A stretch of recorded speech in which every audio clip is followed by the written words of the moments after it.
aux besoins d'équipements urgents de la PNH. Donc, ces radios ont été identifiées comme étant critiques et avec l'aide des États-Unis, nous avons été en mesure de répondre rapidement à la demande. Elles vont améliorer la capacité opérationnelle de la PNH. Elles vont aussi permettre à une protection plus accrue des agents de la PNH. Et elles seront un outil critique pour la coordination avec la mission multinationale d'appui à la sécurité grâce à leur interopérationnalité. Merci à UNOPS qui nous a aidés à livrer ce projet important. Motorola, les États-Unis et le Canada et la PNH, c'était un effort vraiment conjoint. Nous avons réussi à les programmer de façon sécurisée et j'espère qu'elles seront un atout essentiel à l'avenir des opérations.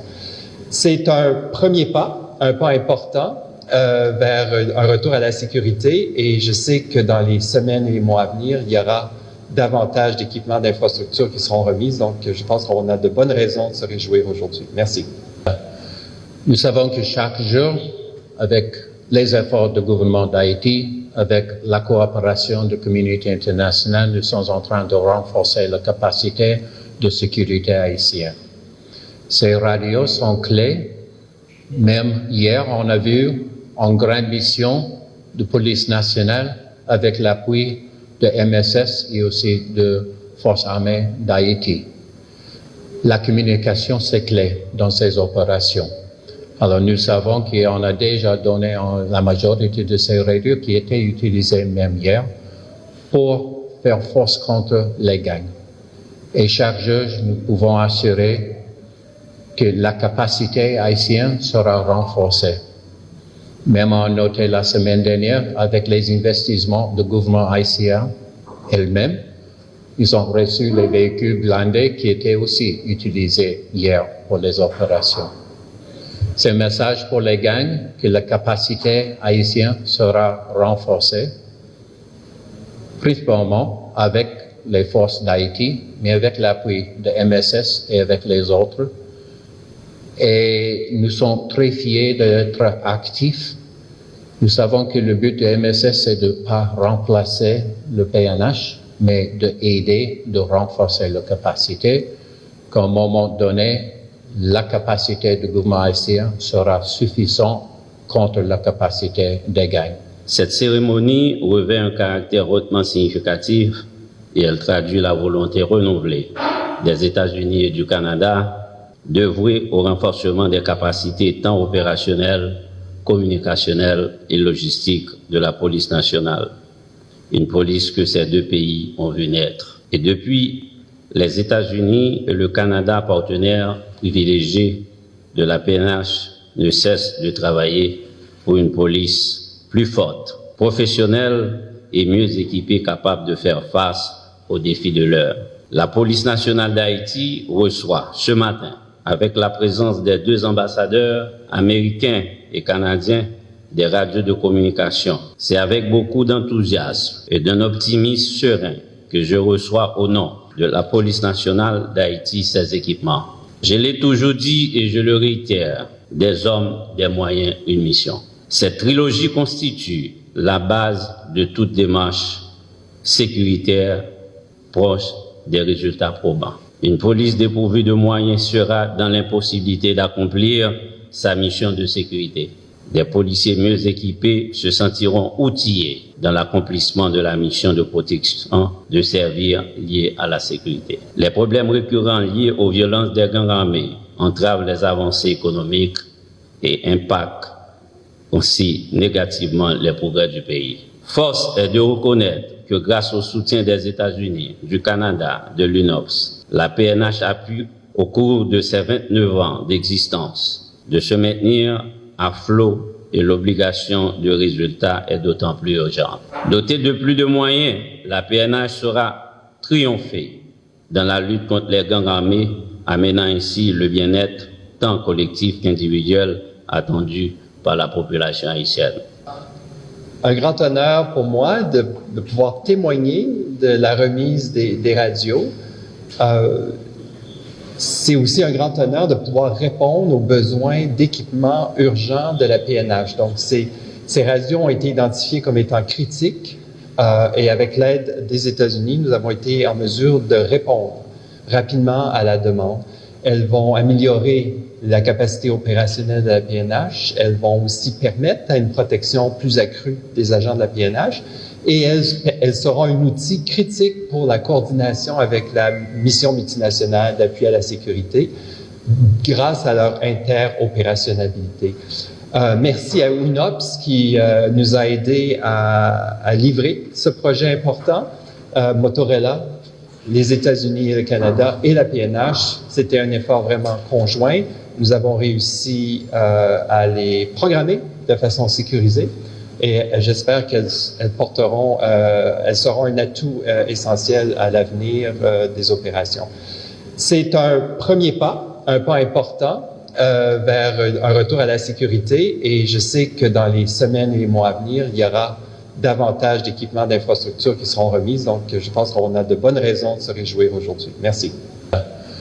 Nous savons que chaque jour, avec les efforts du gouvernement d'Haïti, avec la coopération de la communauté internationale, nous sommes en train de renforcer la capacité de sécurité haïtienne.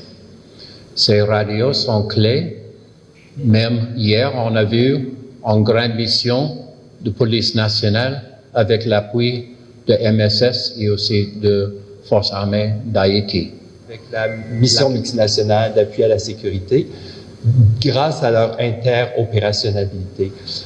Merci à UNOPS qui nous a aidés à livrer ce projet important. Motorola, les États-Unis et le Canada et la PNH, c'était un effort vraiment conjoint. Nous avons réussi à les programmer de façon sécurisée et j'espère qu'elles seront un atout essentiel à l'avenir des opérations.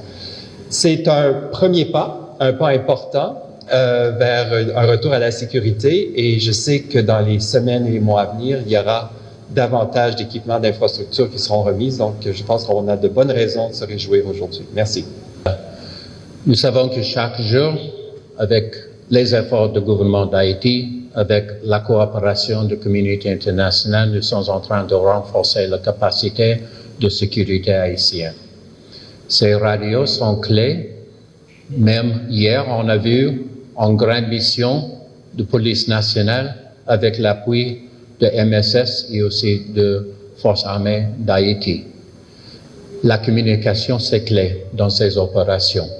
Alors, nous savons qu'on a déjà donné la majorité de ces radios qui étaient utilisées même hier pour faire force contre les gangs. Et chaque jour, nous pouvons assurer que la capacité haïtienne sera renforcée. Même on a noté la semaine dernière, avec les investissements du gouvernement haïtien elle-même, ils ont reçu les véhicules blindés qui étaient aussi utilisés hier pour les opérations. C'est un message pour les gangs que la capacité haïtienne sera renforcée, principalement avec les forces d'Haïti, mais avec l'appui de MSS et avec les autres. Et nous sommes très fiers d'être actifs. Nous savons que le but de MSS, c'est de ne pas remplacer le PNH, mais d'aider, de renforcer la capacité, qu'à un moment donné, la capacité du gouvernement haïtien sera suffisante contre la capacité des gangs. Cette cérémonie revêt un caractère hautement significatif et elle traduit la volonté renouvelée des États-Unis et du Canada d'œuvrer au renforcement des capacités tant opérationnelles, communicationnelles et logistiques de la police nationale. Une police que ces deux pays ont vu naître. Et depuis, les États-Unis et le Canada, partenaires privilégiés de la PNH, ne cessent de travailler pour une police plus forte, professionnelle et mieux équipée, capable de faire face aux défis de l'heure. La police nationale d'Haïti reçoit ce matin, avec la présence des deux ambassadeurs américains et canadiens, des radios de communication. C'est avec beaucoup d'enthousiasme et d'un optimisme serein que je reçois au nom de la police nationale d'Haïti ces équipements. Je l'ai toujours dit et je le réitère, des hommes, des moyens, une mission. Cette trilogie constitue la base de toute démarche sécuritaire proche des résultats probants. Une police dépourvue de moyens sera dans l'impossibilité d'accomplir sa mission de sécurité. Des policiers mieux équipés se sentiront outillés dans l'accomplissement de la mission de protection de servir liée à la sécurité. Les problèmes récurrents liés aux violences des gangs armés entravent les avancées économiques et impactent aussi négativement les progrès du pays. Force est de reconnaître que grâce au soutien des États-Unis, du Canada, de l'UNOPS, la PNH a pu, au cours de ses 29 ans d'existence, de se maintenir à flot et l'obligation de résultat est d'autant plus urgente. Dotée de plus de moyens, la PNH sera triomphée dans la lutte contre les gangs armés, amenant ainsi le bien-être tant collectif qu'individuel attendu par la population haïtienne.